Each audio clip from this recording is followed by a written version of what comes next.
Hi everyone, welcome to career heights. നിങ്ങൾ career ഹൈറ്റ്സിനെ കുറിച്ച് കേട്ടിട്ടുണ്ടാവും.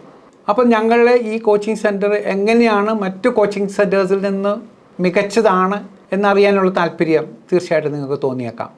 ഒന്നാമത്തെ ഞങ്ങളുടെ ഒരു ക്വാളിറ്റി എന്ന് പറയുന്നത് ഞങ്ങളുടെ ഒരു ശ്രദ്ധയാണ്. ഓരോ കുട്ടിക്കും ഞങ്ങൾ കൊടുക്കുന്ന ശ്രദ്ധ. പലപ്പോഴും കുട്ടികൾ ഈ ഇൻസ്റ്റിറ്റ്യൂട്ടിൽ വരുമ്പോൾ അവർ വരുന്ന ഒരു അന്തരീക്ഷം എന്ന് പറയുന്നത് വളരെ ലാഘവത്തോടു കൂടി പഠിക്കുന്ന ഒരു അന്തരീക്ഷമാണ്. ആ അന്തരീക്ഷത്തിൽ നിന്ന് മാറി വളരെ ഗൗരവത്തോടു കൂടി വളരെ ഡിസിപ്ലിൻഡ് ആയിട്ട് ഡെഡിക്കേറ്റഡ് ആയിട്ട് പഠിക്കുന്ന ഒരു കുട്ടിയായിട്ട് മാറ്റിയെടുക്കേണ്ട ഒരു കടമ ഞങ്ങളിവിടെ നിർവഹിക്കുന്നുണ്ട് എന്നുള്ളതാണ്. വെറും ഒരു കോഴ്സായിട്ടല്ല ഞങ്ങളിത് കാണുന്നത്. ഞങ്ങൾ ഇതൊരു ട്രാൻസിഷൻ പോയിൻ്റാണ്. ഒരു കുട്ടി ഒരു ജോലി ആഗ്രഹിക്കുന്നു എന്നുള്ളതല്ല, ആ ജോലിയിൽ ആ കുട്ടീനെ എത്തിക്കുന്നു എന്നുള്ളതാണ് ഈ കോച്ചിങ് സെൻറ്ററിൻ്റെ ഒരു സവിശേഷത എന്ന് പറയാവുന്നത്. അത് നിങ്ങൾക്കറിയാം, അത് റിഫ്ലക്റ്റ് ചെയ്യുന്നുണ്ട്. ഞങ്ങളുടെ വെബ്സൈറ്റ് നോക്കിയാലും എവിടെ നോക്കിയാലും ഇത്രമാത്രം റിസൾട്ടുള്ള വേറൊരു ഇൻസ്റ്റിറ്റ്യൂട്ട് ഇന്ത്യയിൽ എവിടെയെങ്കിലും കാണുമെന്നറിയത്തില്ല. അതുപോലെ ഔട്ട്പുട്ട് ഞങ്ങൾക്ക് ക്രിയേറ്റ് ചെയ്യാനായിട്ട് സാധിക്കുന്നുണ്ട്. അപ്പോൾ അതിൻ്റെ ഇനിഷ്യേഷൻ തൊട്ട് നമ്മൾ കൊടുക്കുന്ന ഒരു ഫോക്കസ് വളരെ പ്രധാനമാണ്. നമ്മൾ ഒരു കുട്ടീനെ അഡ്മിറ്റ് ചെയ്യുമ്പോൾ തന്നെ അവരെ നിർബന്ധിച്ചോ അല്ലെങ്കിൽ ഞങ്ങൾ മാർക്കറ്റ് ചെയ്തോ അവരെ സമീപിക്കാറില്ല. നിങ്ങൾക്ക് താല്പര്യമുണ്ടെങ്കിൽ, നിങ്ങൾ ഡെഡിക്കേറ്റഡ് ആണെങ്കിൽ നിങ്ങൾക്ക് ജോലി കിട്ടാൻ ബുദ്ധിമുട്ട് വരില്ല എന്ന് പറഞ്ഞാണ് ഞങ്ങൾ കുട്ടികളെ ഇവിടെ കൊണ്ടുവരുന്നത്. അതിനുശേഷം വരുന്ന ഇൻഡക്ഷൻ പ്രോഗ്രാമിൽ ഞങ്ങൾ കുട്ടികൾക്ക് ബോധ്യപ്പെടുത്തി കൊടുക്കും എന്തൊക്കെയാണ് ഞങ്ങൾ നിങ്ങളിൽ നിന്ന് പ്രതീക്ഷിക്കുന്നത്. അതുപോലെ തന്നെ ഈ കോമ്പറ്റീഷൻ നടക്കുന്ന ഏജൻസികളുടെ പ്രതീക്ഷ എന്താണ്, അവരെടുക്കുന്ന ഒരു കാൻഡിഡേറ്റിനെ കുറിച്ച് എന്നുള്ളതിനെക്കുറിച്ച് നല്ലൊരു ബോധ്യം കൊടുക്കും. പിന്നെ അവർക്ക് കോൺട്രാസ്റ്റ് ചെയ്ത് കൊടുക്കും. അവരുടെ കോളേജ് ലൈഫിൽ പഠിച്ച സംവിധാനവും ഇപ്പം പഠിക്കേണ്ട രീതിയിലും വേണ്ട മാറ്റങ്ങൾ അവർക്ക് ചൂണ്ടിക്കാണിച്ചു കൊടുക്കും. ഇവിടെ വരുന്ന ഓരോ കുട്ടിക്കും നല്ലൊരു ബോധ്യം കൊടുക്കും അവൻ്റെ സിലബസ് എന്താണ്. അപ്പോൾ ഇവിടെയാണ് ഒരു ഡിസ്റ്റിങ്വിഷിങ് ഫീച്ചർ വരുന്നത്.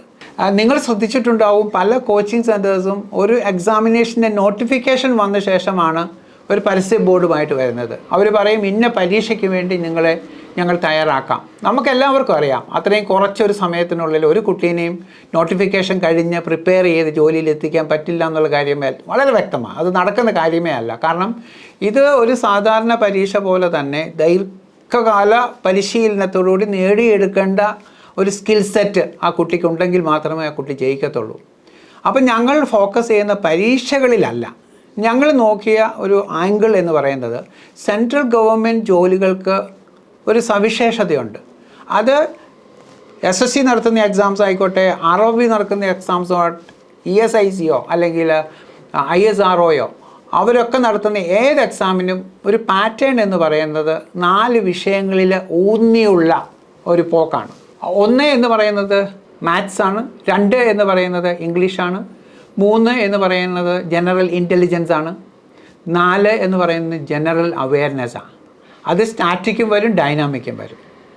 അപ്പം നമ്മൾ നോക്കിയ പാറ്റേൺ വെച്ചിട്ട് നമുക്ക് മനസ്സിലായത് ഏത് പരീക്ഷയ്ക്കും കുട്ടിക്ക് ജയിക്കണമെങ്കിൽ ഈ 4 വിഷയങ്ങളിലുള്ള അവൻ്റെ പാണ്ഡിത്യമാണ് ഏറ്റവും പ്രധാനമായിട്ട് വരുന്നത്. അപ്പോൾ ഇവിടെ ഞങ്ങൾ ഫോക്കസ് ചെയ്യുന്ന ഒരു പരീക്ഷയ്ക്കല്ല, നേരെ മറിച്ച് ഒരു സെറ്റ് സിലബസ് കുട്ടികളെ പഠിപ്പിച്ച് ആ സിലബസ് നല്ലപോലെ ഉൾക്കൊള്ളാനായിട്ടുള്ള ശേഷി കൈവരിക്കാൻ അവരെ സഹായിക്കുന്നു എന്നുള്ളതാണ്. അതുവഴി എന്താ സംഭവിക്കുന്നത്, ഈ കുട്ടിക്ക് ഈ സിലബസിലുള്ള സാമർഥ്യം വെച്ച് മൾട്ടിപ്പിൾ എക്സാംസ് എഴുതാൻ പറ്റും. നമ്മളൊരു എക്സാമിന് വേണ്ടി മാത്രം പഠിക്കുമ്പോൾ എന്ത് സംഭവിക്കും, ഒരു വർഷത്തിനുള്ളിൽ ഒരു പ്രാവശ്യം മാത്രമായിരിക്കും പരീക്ഷ വരിക. നേരെ മറിച്ച് നമ്മൾ ആ സിലബസിൽ സ്പെഷ്യലൈസ് ചെയ്ത് ഊന്നി പഠിക്കുകയാണെങ്കിൽ, ഇപ്പോൾ SSC ഫോർ എക്സാമ്പിൾ, അവരുടെ MTS എക്സാംസ് ഉണ്ട്, CHSL എക്സാംസ് ഉണ്ട്, സെലക്ഷൻ പോസ്റ്റ് എക്സാംസ് ഉണ്ട്, CPO എക്സാംസ് ഉണ്ട്, CGL എക്സാംസ് ഉണ്ട്, അങ്ങനെ മൾട്ടിപ്പിൾ എക്സാംസ് SSC നടത്തുന്നുണ്ട്. ഈ SSCയുടെ ഒരു സിലബസ് നിങ്ങൾ ശ്രദ്ധിക്കുകയാണെങ്കിൽ അവരുടെ എല്ലാ പരീക്ഷയ്ക്കുള്ള സിലബസ് സെയിമാണ്. പിന്നെ higher the post hardness of the question മാറ്റം വരികയാണെന്നുള്ളതാണ് നമ്മൾ മനസ്സിലാക്കുന്നത്. അപ്പോൾ ഞങ്ങൾക്ക് ആ ഒരു ഡിഫിഷ്യൻസി, ഇപ്പം നമ്മുടെ ഈ കോച്ചിങ് സെക്ടറിലുള്ള ആ ഡിഫിഷ്യൻസി മനസ്സിലാക്കിക്കൊണ്ട് അത് പരിഹരിക്കാൻ സാധിച്ചു എന്നുള്ളതാണ് ഞങ്ങളുടെ ഏറ്റവും വലിയ നേട്ടം. ഇവിടെ നിങ്ങൾ വരികയാണെങ്കിൽ ഈ കുട്ടികൾ പഠിക്കുന്നത് ഒരു പരീക്ഷയ്ക്ക് വേണ്ടിയിട്ടല്ല. they are able to address any exam that comes on the way. So round the clock, once they are prepared, അവർ പരീക്ഷകൾ എഴുതിക്കൊണ്ടേയിരിക്കും, one after the other. നമുക്കറിയാം, ഒരു കോളേജിൽ പഠിക്കുന്ന കുട്ടിക്ക് ഒരു സംവിധാനത്തിൻ്റെ പങ്കാളിയായി കഴിഞ്ഞാൽ, ഒരു യൂണിവേഴ്സിറ്റി എക്സാം എഴുതി അതിൽ പാർട്ടിസിപ്പേറ്റ് ചെയ്ത് കഴിഞ്ഞാൽ തോക്കുക എന്നുള്ളത് അസാധ്യമാണ്. അവൻ ജയിച്ചിരിക്കും. വളരെ മിനിമൽ ഫെയിലിയർ റേറ്റ് ആണുള്ളത്. നേരെ മറിച്ച് നമ്മൾ ഒരു കോമ്പറ്റേറ്റീവ് എക്സാമിനേഷന് വരുമ്പം ഈ കുട്ടി ജയിക്കണമെങ്കിൽ അവൻ ടോപ്പർ ആവണം. അവൻ ഒരുപാട് പേരെ പിന്തള്ളി വേണം അവന് യുദ്ധത്തിൽ ജയിക്കാനായിട്ട്. അത് ഞങ്ങൾ നന്നായിട്ട് കുട്ടികളെ ബോധ്യപ്പെടുത്തുന്നുണ്ടെന്നാണ് ഞങ്ങൾക്ക് മനസ്സിലാകുന്നത്. പിന്നെ ഇതിനകത്ത് ഒരു കുട്ടി പരീക്ഷയ്ക്ക് വേണ്ടി പ്രിപ്പയർ ചെയ്യുമ്പോഴത്തേക്കും അവന് എല്ലാ സ്റ്റേജിലും ഞങ്ങൾ സഹായിച്ചു കൊടുക്കും. ഇപ്പോൾ ഇംഗ്ലീഷ് പല ആൾക്കാരും വിചാരിക്കും മാത്സ് അറിയാമെങ്കിൽ ഇങ്ങനെയുള്ള കോമ്പറ്റേറ്റീവ് എക്സാമിനേഷന് കുട്ടികൾക്ക് തയ്യാറാകാൻ പറ്റും. ചിലർ വിചാരിക്കും കുട്ടികളെ കൊണ്ട് മൾട്ടിപ്പിൾ എക്സാംസ് എഴുതിയാൽ ശരിയാക്കാൻ പറ്റും. നമ്മളങ്ങനെ ചെയ്യുന്നേ ഇല്ല. നമ്മൾ ഈ കുട്ടീനെ ഇവിടെ 10 മാസത്തേക്ക് എടുത്തിട്ട് നമ്മൾ ക്ലാസ്സസ് കൊടുക്കുകയാണ്. ഈ കുട്ടിക്ക് വിജ്ഞാനം പകരുകയാണ്, അവനെ കൊണ്ട് മനസ്സിലാക്കി എടുപ്പിക്കുക. അപ്പോൾ ഈ 10 മാസത്തിനുള്ളിൽ അവന് നല്ല നിശ്ചയം വരും. അവൻ പഠിക്കേണ്ടത് എന്താണ്, അവൻ മാക്സിമം പഠിക്കും. പിന്നെ കുറച്ച് സമയത്തിനുള്ളിൽ അവനത് എക്സ്പേർട്ടായി മാറും. ഇവിടെ SSC എക്സാംസ് പോലുള്ള എക്സാംസിൻ്റെ ഏറ്റവും വലിയ ചലഞ്ച് എന്ന് പറയുന്നത് ടൈമിൻ്റെ അപര്യാപ്തതയാണ്. നമുക്ക് 60 മിനിറ്റ് ഉണ്ട്, 100 ക്വസ്റ്റ്യൻസ് ചെയ്യണം. റഫ്ലി പറഞ്ഞ 40 സെക്കൻഡ് ഒരു ക്വസ്റ്റിന് കിട്ടുള്ളൂ. പക്ഷേ നമുക്കറിയാം ഒരു ഇംഗ്ലീഷ് പോലെയുള്ള വിഷയത്തിനും GK പോലുള്ള വിഷയത്തിനും നമുക്ക് വളരെ വേഗത്തിൽ ഈ ക്വസ്റ്റ്യൻസ് ഡീൽ ചെയ്യാൻ പറ്റുമെങ്കിൽ മാത്സ് പോലുള്ള വിഷയങ്ങൾക്ക് നമുക്ക് കൂടുതൽ സമയം വേണ്ടി വരും. അതെങ്ങനെ അഡ്ജസ്റ്റ് ചെയ്തെടുക്കും? എപ്പോഴും ഒരു കുട്ടി ഒരു സൈക്കിൾ കയറാൻ പഠിക്കുമ്പം പതുക്കിയേ പഠിക്കത്തുള്ളൂ. പക്ഷേ അവൻ ഡ്രൈവ് ചെയ്യാൻ തുടങ്ങിക്കഴിഞ്ഞാലോ സ്പീഡിൽ അവനത് പ്രവൃത്തി ചെയ്യാൻ പറ്റും. അതുപോലെ തന്നെയാണ് ഈ മത്സര പരീക്ഷയ്ക്ക് പഠിക്കുന്ന കുട്ടികൾ ഈ വിഷയത്തിലുള്ള അവരുടെ ഒരു അറിവ്, ബേസിക് ആയിട്ടുള്ള നോളജ് പ്ലസ് അവർക്ക് കിട്ടുന്ന ആ speed from understanding of previous year question പേപ്പേഴ്സിൽ നിന്നാണ് അവർ ഈ സ്പീഡ് ആർജിക്കുന്നത്.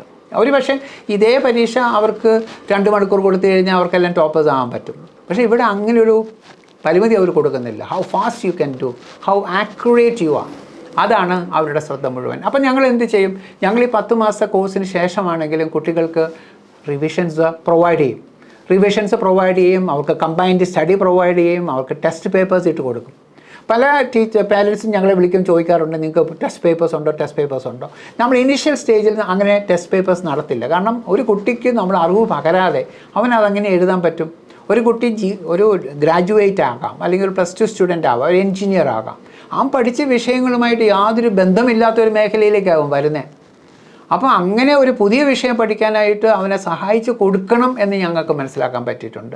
അതൊരു പക്ഷേ ഒരു കാരണമാകാം എന്തുകൊണ്ടാണ് ഈ പറയുന്ന ഇൻ്റഗ്രേറ്റഡ് കോച്ചിങ് അപ്രോച്ച് ഇത്രമാത്രം ജോലികൾ കുട്ടികൾക്ക് ലഭ്യമാക്കാൻ സാഹചര്യം ഒരുക്കുന്നു എന്നുള്ളതാണ്. ഞങ്ങളുടെ കുട്ടികളിപ്പം പല സെക്ടേഴ്സിലാണ് വർക്ക് ചെയ്യണേ.